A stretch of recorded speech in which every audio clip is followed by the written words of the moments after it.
What's up, guys? I'm back for another review. This time I'll be reviewing my most expensive product yet. It's a controversial product, and I'm sure you'll appreciate this review because of that. Without further ado, the FragFX version 2. This is something I know a lot of people have had bad experiences with. Understand where they're coming from. This is something that it works best when you go through all the settings for it and for the games that use it, and make sure that you balance everything out just right. It also gets better with time because I know there's firmware upgrades and stuff like that that have been implemented, and I'm sure when it came out at first it wasn't all that great, but it has gotten a lot better. This will be another one of my long in-depth reviews. This might actually be a multi-part review, but for those of you who like it short and sweet, I'll go ahead and say it. I approve of this product for those that it's meant for.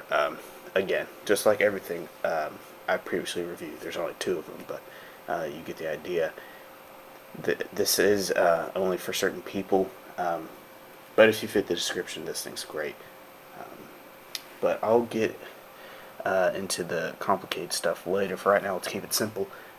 Basic facts. That's a 10-foot cord right there. That might not be long enough for some of you to reach your couch. However, I don't think that's what you should be looking for, because the honest truth is you can try and put this mouse pad right here on your lap. It is rigid, but I don't think that would work too well. Never tried it before, but the way I have it set up, I believe it would reach my couch, but I don't want it to, because I have an office chair and a TV tray set up. So I put the mouse and keyboard on the TV tray, sit in the office chair. I normally have the little nunchuck resting on my lap or something, and that works just fine for me. That's perfect, much better than any couch, but that's just me. But I'll talk a little bit more about the mouse pad. Again, it's rigid, basic mouse pad surface, nothing special there. I guess it is rougher, you know, not very rough, but it's definitely not a speed mouse pad. It's more of a control. I've had no problems with it though. On the back here, you can see little studs hold in place. That isn't rubber, that's plastic, but I'm not sure that really matters because it doesn't slide around anyways, so it works, no complaints. And now the controller itself. I'll talk about the mouse in particular and use some PC gamer jargon here. This looks a little bit like a palm user mouse, and when I say palm user, for those of you that don't know, I mean a mouse that you hold with the back resting in your palm like that. You can do that.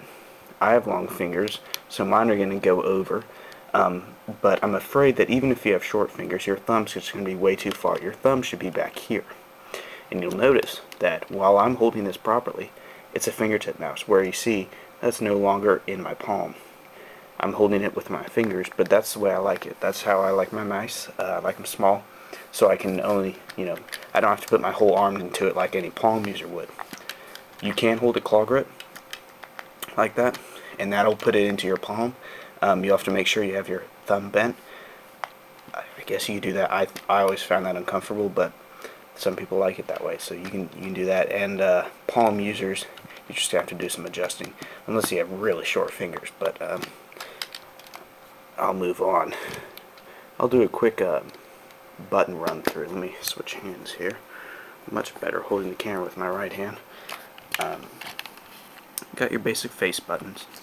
This is R1, R2, R3. Start is right here. You got your D-pad, joystick, L3, just click it in. Select, PS button, yes, this does include PS button. Frag button, L1, L2, and that's your sensitivity dial, by the way. All the buttons, well, no, not all of them. Most of the buttons are pressure sensitive. Start, R3, L3, and select and PS aren't. I should probably go ahead and tell you that the frag button is used for slowing down cursor speed. The more you press it, it is pressure sensitive, so the more you press it, the slower it will go. I will say that if you want to do that, it's very handy, but it's going to take some practice. Like, for example, I'll show you how useful it is. If you did put the time in, to get used to using the frag button. You could set the sensitivity all the way to 9. I know you can't read that, but that's as high as it goes. And that's going to set your cursor speed really, really fast. So let's say someone comes up behind you. You need to do a quick 180. You're going to be able to do 180 easy. You probably do a 360 on 9 with a lot of games. But so you can turn around really quick, but you have to remember to hold down on that frag button when you're actually facing them, or else your cursor is going to fly around like crazy. So I don't do that. I use a slower cursor speed. I normally have mine around 4. But if you want to put the time in, you're welcome to, and you'll probably get a really good experience out of that. And also, the only time I'm going to use frag button when my cursor speed is at 4 is very long distance sniping. But I'll get into sniping later. There are some problems associated with that, but I'll save that for the more complex parts of the review. What else should I talk about at the moment? Just more about the sensitivity dial.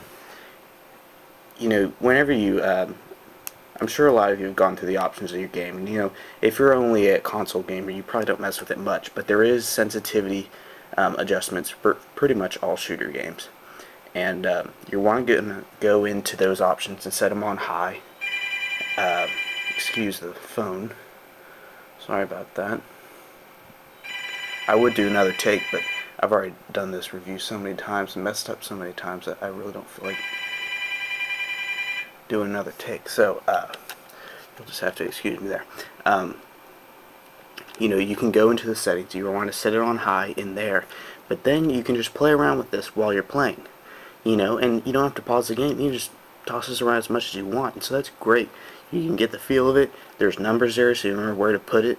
You know, it doesn't click. It rolls easy. You know, it's not like each number has a click, so there's a lot of variation.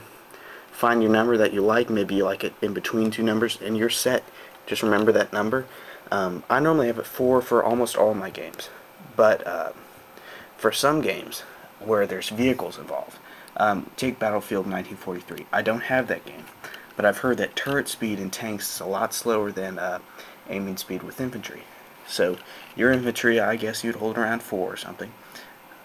Well, then you can actually, when you get into a tank, let's say the turret speed is slower. I don't know that for sure, but I'm just giving you an example. You can turn it all the way up to 9. That easy. You know, while you're getting in the tank, just turn it up and start playing. And that's great. I mean, you're going to have such an edge over the competition there. So that's really handy. I like that. Gosh, this is terrible. Again, ignore the phone. I might have to unplug that thing. Alright, one more ring. I tell you, if I'm going to have to make this multi-part, I'll blame it on the telephone rings. But this is, the frag chuck is motion sensitive. It's 6-axis. That's cool. That's handy. And that furthers my point. I don't know if I've mentioned this yet. I've done so many takes, I can't remember if I have in this take or not. But this controller simulates a DualShock 3 in every way. It does everything a DualShock 3 can and more. You know, a lot of controllers, like you use a PlayStation 2 controller, it'll do fine. It won't have 6-axis. It won't have a PS button. This has both of those. The one thing this can't do is turn on your PS3. That's kind of a disappointment. For me, it's sort of like the couch thing. It really doesn't matter because whenever I turn mine off, I always hit the switch on the back to completely turn it off. Not just setting to standby, but totally off. Saves on the energy bill, and I guess gives me a little bit more exercise. I know I sound like a fat ass there. Moving on. But, you know, that's kind of a disappointment. But you already have to plug it in. And, you know, everyone has to do that, not just me. So, I mean, it's not perfect, but it's really good so far with what I've told you.